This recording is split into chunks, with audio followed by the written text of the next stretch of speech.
brought to you by Silver Pumps. Top quality और consistent performance के लिए सिर्फ सिल्वर पंप्स नाम याद रखना। आपने कई तरीके के स्कैम या फ्रॉड के बारे में सुना होगा। ऑनलाइन फ्रॉड तो होता ही है, लेकिन मध्य प्रदेश के दमोह से फ्रॉड का एक ऐसा मामला सामने आया है जिसने सभी को हैरत में डाल दिया है। करोड़ों रुपए का फ्रॉड हुआ है। एक अंडा विक्रेता को जीएसटी की तरफ से नोटिस जारी किया गया है और वो भी लाखों की पेनल्टी लगाई गई है। ये पूरा मामला चर्चा में है। मामला क्या है आपको हम विस्तार से इस रिपोर्ट में बताएंगे। नमस्कार, आप देख रहे हैं एमपी तक और मैं हूं आपके साथ आकांक्षा ठाकुर। दर्शकों को बता दें कि मध्य प्रदेश के दमोह से हैरान करने वाला मामला सामने आया है, जिसमें पीड़ित परिवार तो हैरत में है ही, साथ ही साथ सवाल ये उठ रहा है कि आखिर कैसे इतना बड़ा लाखों करोड़ों का फ्रॉड हो गया है। आपको बता दें कि दमोह के अंडा विक्रेता के नाम पर दिल्ली में एक फर्जी कंपनी बनाई गई, जिसका 50 करोड़ का टर्नओवर बताया गया है और 6 करोड़ का जीएसटी बकाया है। अब इनकम टैक्स विभाग ने अंडा विक्रेता को दमोह में नोटिस भेज दिया है, जिसके बाद यहां पर हंगामा खड़ा हो गया है। आपको बता दें कि पथरिया नगर में एक अंडा विक्रेता के नाम पर दिल्ली में करोड़ों का कारोबार करने वाली कंपनी का मामला प्रकाश में आया है। आयकर विभाग से मिले नोटिस के अनुसार साल 2022 में दिल्ली के स्टेट जोन 3 वार्ड 33 में प्रिंस एंटरप्राइजेस नाम से एक फर्म शुरू की गई। इस कंपनी ने 2022 से 23 और 2024 तक लगभग 50 करोड़ का कारोबार किया। बताया जा रहा है कि कंपनी ने चमड़ा, लकड़ी और आयरन का व्यापार किया, लेकिन जीएसटी का भुगतान नहीं किया। अब कंपनी पर करीब 6 करोड़ का जीएसटी बकाया है। ये कंपनी दिल्ली से संचालित हो रही थी, लेकिन ये कंपनी दमोह के पथरिया के इस अंडा विक्रेता के नाम पते पर रजिस्टर्ड थी।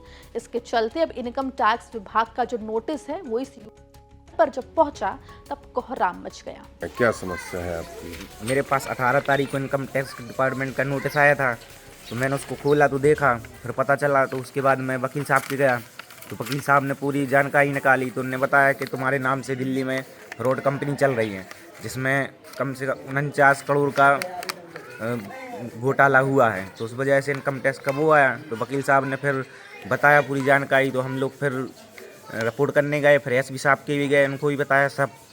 और मैं गरीब आदमी हूँ साहब, इतना पैसा कहाँ से क्या करूँगा, और कभी दिल्ली गया ही नहीं, दिल्ली आज तक नहीं गया मैं कभी।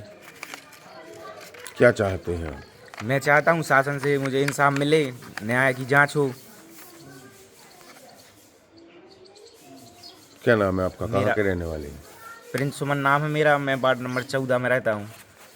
हमारे बालक के ऊपर जो नोटिस आया है, उस नोटिस में लगभग 60 करोड़ का लेन देन दर्शाया गया, जो दिल्ली में कंपनी खोली गई उसके द्वारा लेन देन किया गया लगभग 22 में, और 22 के बाद में उसको कंपनी को बंद कर दी। और बंद करने के बाद में जब हमारे बालक को दिल्ली से आयकर विभाग का नोटिस आया, उस नोटिस में हमारे बालक ने जब बताया तो हम लोगों की समझ में नहीं आया, तो हम लोग वकील के पास गए, तो वकील ने बताया कि तुम्हारे नाम पे इतना बड़ा फ्रॉड काम हुआ है, जो कि क्या हम 60 करोड़ के लगभग का लेन देन। वहीं नोटिस मिलने के बाद अंडा विक्रेता जो है वो वकील के पास गए। वकील ने इस पूरे मामले को समझते हुए इस पूरे मामले की शिकायत दर्ज कराई है। साइबर जो क्राइम रिपोर्ट है वहां पर दर्ज कराई है। साथ ही जिले के एसपी को भी इस पूरे मामले की सूचना दी गई है। का फ्रॉड हुआ है इनके साथ, तो मैंने साइबर सेल दमोह में भी एक आवेदन दिया है और आयकर विभाग में भी देना चालू कर रहा हूँ। मैं भी आयकर में दे रहा हूँ, जीएसटी विभाग में वाणिज्य कर अधिकारी जी को भी दे रहा हूँ, और एसपी साहब अपने दमोह को भी दे रहा हूँ, ताकि इनका त्वरित कार्रवाई हो। आपको बता दें कि अंडा विक्रेता का नाम प्रिंस बताया जा रहा है, जो वार्ड क्रमांक 14 पथरिया का निवासी है। प्रिंस सुमन के नाम से कंपनी चलाई गई थी। वो दमोह के पथरिया में अंडा का ठेला लगाकर अपना गुजारा करता है। प्रिंस का कहना है कि वो कभी दिल्ली नहीं गया। उसने बताया कि 2023 में वो इंदौर में मजदूरी करने गया था, लेकिन उसने किसी को अपना पैन कार्ड या आधार कार्ड नहीं दिया था। फिलहाल आपको बता दें कि इस पूरे मामले की शिकायत मिलने के बाद इनकम टैक्स विभाग ने प्रिंस से बैंक स्टेटमेंट और दूसरे दस्तावेज मांगे हैं। और नोटिस मिलने के बाद जहां दूसरी तरफ पूरा परिवार जो है वो भयभीत है, वहीं इस पूरे मामले के खुलासे के बाद पुलिस में भी शिकायत की गई है और पुलिस भी इस पूरे मामले की जांच करती हुई दिखाई दे रही है।